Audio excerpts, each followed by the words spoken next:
ټول په دغه لارو باندې روان شي نو چې کله زمونږ کشران زمونږ نوی نسل په دغه لوی لار باندې د ګمراهۍ په دې لوی لار باندې پریوتو بیا یاد ساتئ واپس دغه ګمراهۍ نه به د هغوی راویستل ډېر مشکل وي. نو موږ له د اوس نه داسې محنت پکار دی چې موږ په خپلو هم عقیده زده کړو او خپلو کشرانو ته هم عقیده وښایو، خپل نوي نسل ته هم عقیده وښایو. اوس دا عقیده ایمان به زده کېږي څنګه، د دې حفاظت به کېږي څنګه؟ نو د هغې دپاره د ټول نه اهمه او ضروري خبر د قرآن تعلیمات عام کول دي چې نن قرآن مونږ بلکل پرېښود. چې کله مونږ قرآن پرېښود نو الله مونږ هم پرېښودو، ځکه الله پاک د نبي علیه الصلاة والسلام مبارک په ذریعې سره مونږ ته دا پیغام راکړی چې ان الله يرفع بهذا الكتاب اقواما، چې د دې قرآن په وجه باندې الله پاک قومونو ته عزت ورکوي، د دې قرآن په وجه باندې الله پاک قومونو ته ترقي ورکوي، د قرآن په وجه باندې الله پاک قومونو ته غلبه ورکوي، د قرآن په وجه باندې الله پاک قومونو ته هغه حکومتونه ورکوي. او مونږ دا تاریخ لوستلی دی چې صحابه چې په مخ د ځمکه غالب رالل، یاد ساتئ د هغوی سره د افرادو طاقت نه وګورئ، د هغوی سره د اسلحې طاقت نه و، د هغوی سره د مال طاقت نه و،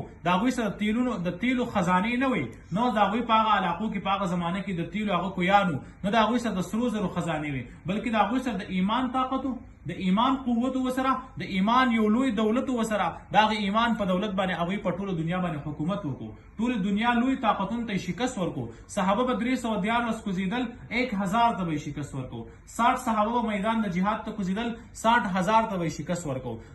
3000 صحابه به د جهاد میدان ته کوزېدل، 3 لاک ته به شکست ورکړو. 36,000 به د 9 لاک سره مقابله کوله. دا ټول جنگونه چې صحابه وکړي، ټول جهادونه چې کړي، پای کې چې ورته غلبه میلاو شي، دا د ایمان په قوت سره، او دا ایمان جوړ شوی په قرآن سره، ځکه هغوی قرآن د خپلې سینې سره لګولی و. نن موږ د قرآن نه بالکل ناخبره، زموږ د خلکو خیال دی چې قرآن به موږ هله لولو چې کله په کور کې غم وشو، دا قرآن به ولولو ثواب به یې مړي ته وبخو. زموږ خیال دی قرآن به موږ هله لولو چې کله موږ کور جوړ کړو، دا کور برکتي کوو، ماشومان به راولو قرآن تلاوت به وکړي، دا کور به برکتي شي. حالانکه قرآن الله پاک صرف د دې لپاره نه نازل کړی چې موږ په خپل کورونه هغه برکتي کړو، خپل کاروبارونه پرې روان کړو. نه، قرآن خو د ژوند یو دستور دی، دا خو د مسلمانانو لپاره د لارې د رهنمایي یوه طریقه ده. نو که موږ قرآن زده نه کړو نو یاد ساتئ د قیامت په ورځ د الله په دربار کې به زموږ ستاسو د ډېر لوی ذلت سره مخ وي.